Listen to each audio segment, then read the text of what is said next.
ایک ابھی آج کے لے لیتے ہیں تھوڑا سا. انہوں نے کہا کہ ہمارے ہاں جب کوئی بچہ پیدا ہوتا ہے تو ہم اس کا عقیقہ نہیں کرتے، بلکہ ہم یوں ایک بکرا ذبح کرتے ہیں اس نیت کے ساتھ یہ بزرگوں کی منت ہے اس کو پورا کر رہے ہیں، اور پھر وہ کھانا صرف خاندان کے لوگ کھاتے ہیں، اگر کوئی خارج سے کھا لے تو دوبارہ کرتے ہیں. کیا یہ صحیح ہے؟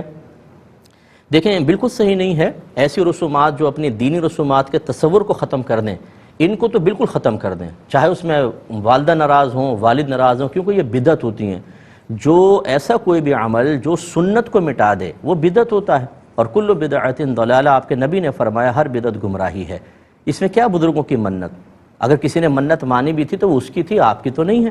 تو بچوں کا عقیقہ کرنا ہوتا ہے، 7ویں دن اس کے سر کے بال منڈوائیں، اس کے بالوں کے برابر چاندی صدقہ کریں، سر پہ زعفران لگائیں، اور لڑکا ہے تو 2 بکرے اور لڑکی ہے تو 1 بکری یا بکرا اس کی طرف سے ذبح کریں. اور اس میں کوئی قید نہیں ہوتی ماں باپ کھائیں، خاندان والے کھائیں، باہر والے کھائیں، بلکہ غریبوں کا حق رکھیں. خود بکرے کی رانے کھا رہے ہیں اور غرباء کو نہیں دے رہے ہیں، اور اگر کوئی غریب کھا لے تو دوبارہ کریں. یہ سب کے سب بدعتیں ہیں، ان سے جان چھڑائیں. یہ اعمال بعض اوقات ایسے ہوتے ہیں، کیونکہ جو سنت کو مٹانے والے ہیں اس کی بات کہہ رہا ہوں، کہ ایسے ہوتے ہیں کہ یہ نہیں ہے کہ چلو کر لیا کوئی بات نہیں، اس پر آخرت میں آپ کی گرفت ہے، سارے کے سارے پھنسیں گے. کہ جو چیز کسی سنت کو مٹانے کا سبب بنے وہ آخرت میں قابل گرفت ہوتی ہے.